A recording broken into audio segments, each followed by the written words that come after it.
The house is 50-some years old and we've been here approximately 23 years. The home was cold before we got Window Nation. Drafty. Didn't look quite as nice as it does now. It's made the house a lot more cozy and comfortable. There was quite a draft at one point, but now it's warm. The thermostat stays at the same level all the time, so it's pretty cool. They were here on time. The day that they said they were going to be here. The crew was great. They came in first and explained everything that they were going to do, and they cleaned up behind themselves. It goes back to the salesman.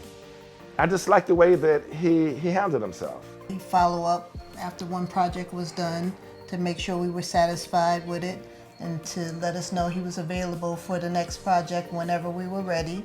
I have salesmen over here, but he was over here. It was just totally different. The thing that I would say to anyone who is looking for windows is that you can't go wrong with Window Nation. I'm a stickler for particulars, and they dot all the I's and they cross all the T's.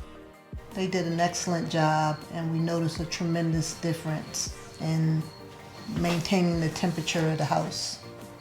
It almost makes it look like a new house. It's not, but it makes it look like a new house.